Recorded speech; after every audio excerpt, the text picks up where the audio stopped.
आज आपल्याकडे नेहा आणि तिचे पती योगेश गौरकर इथे आलेले आहेत. आज मी नागपूरच्या सेंटरला आहे आणि आनंदाची बातमी म्हणजे नेहाला 8वा महिना लागलेला आहे. नेहाच्या लग्नाला 6 वर्ष झालेली होती. 6 वर्षामध्ये तिचे 4 IUI झालेले होते. लॅप्रोस्कोपी झाली होती. लॅप्रोस्कोपीमध्ये ट्यूब ब्लॉक निघल्या. मग डॉक्टरांनी तिला IVFचं सजेशन दिलं, परंतु त्यांना आयुर्वेदाकडे यायचं नंतर विचार आला की नको, आपण IVF करण्यापेक्षा आधी आयुर्वेद करूयात. युट्यूबवरनं दुर्वांकुर आयुर्वेदची माहिती मिळाली आणि आज ट्यूब ओपन होऊन तिला कन्सिव्ह झाला आणि आज 8वा महिना लागलेला आहे. तर नेहा काय सांगशील तू, म्हणजे काय वाटतं तुला दुर्वांकुर आयुर्वेद बद्दल? रिझल्ट खूप छान भेटला आणि खरंच म्हणजे खूप छान.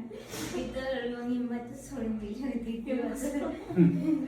आणि हिंमत सोडायची नसते. आमच्याकडे सगळे फेल झालेले पेशंट येत असतात. तर म्हणजे नेहाचं पंचकर्म उत्तर बस्ती सगळं आपल्या नागपूर सेंटरला निर्दोषी मॅडमनी केलं होतं. तर निर्दोषी मॅडमने तुझे कसे उपचार केले सगळे? खूप छान. आणि मॅडमचं म्हणजे पर्सनल गायडन्स म्हणजे असं खूप चांगलं राहतं. पर्सनल लक्ष द्यायचं म्हणजे फॅमिली असं वाटतं. ते महत्वाचं आहे की पेशंटला ऍज अ फॅमिलीयर वाटलं पाहिजे, भीती नाही वाटली पाहिजे उपचार करताना, आणि आहे त्या शंकांचं निरसन करत आलं पाहिजे.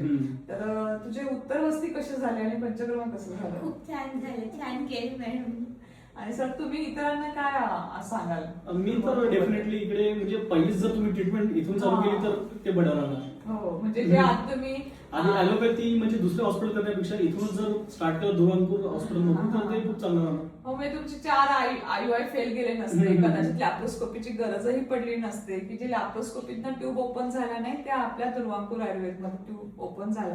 तर सगळ्यात आधी अभिनंदन निर्दोषी मॅडमचं करते की त्यांनी कष्ट घेतले, त्यांच्या हार्डवर्क मुळे आज पेशंटला रिझल्ट आलेला आहे. आणि तुमच्या दोघांचंही खूप खूप अभिनंदन. परत एकदा मला घेऊन यायचंय आपल्याला.